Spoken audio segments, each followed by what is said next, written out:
महादेवाच्या दर्शनाला अनन्यसाधारण असे महत्त्व आहे.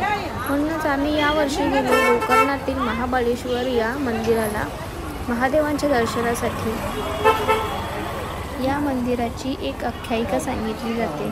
त्यानुसार शंकर भगवानांकडे लंकाधिपती रावणाने आत्मलिंगाची मागणी केली. लंकाधिपती रावण याने घोर तपश्चर्या करून शंकर भगवानांकडून त्यांचे आत्मलिंग मिळवले आणि हे आत्मलिंग ते लंकेला घेऊन जाणार होते. त्यामुळे समस्त देवगण आणि नारदमुनी हे चिंतेत पडले. त्यामुळे त्यांनी गणपतींकडे प्रार्थना केली की तुम्ही या संकटापासून आम्हाला आता वाचवा. त्यामुळे गणपतींनी या ठिकाणी शंकर भगवानांचे हे आत्मलिंग इथे स्थापन करून घेतले. हे आत्मलिंग गायीच्या कानाच्या आकाराच्या स्वरूपात आपल्याला दर्शन करायला मिळते. म्हणूनच यास गोकर्ण असे संबोधतात.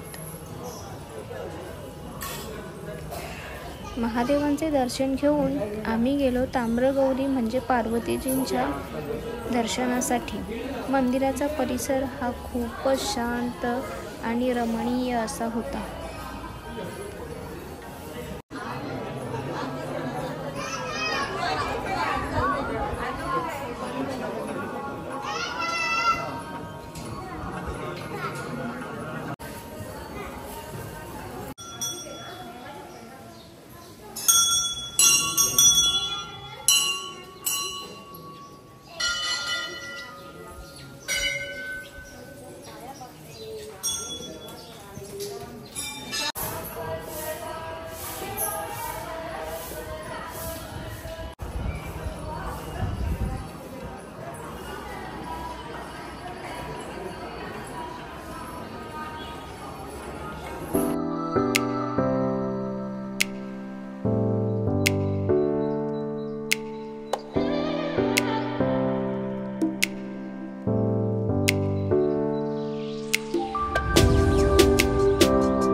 आम्ही पोचलो गोकर्ण स्टेशनवर आणि पाहतो तर काय खूप सारी आमच्या ओळखीचीच मंडळी होती स्टेशनवर. बघून खूप मस्त वाटलं.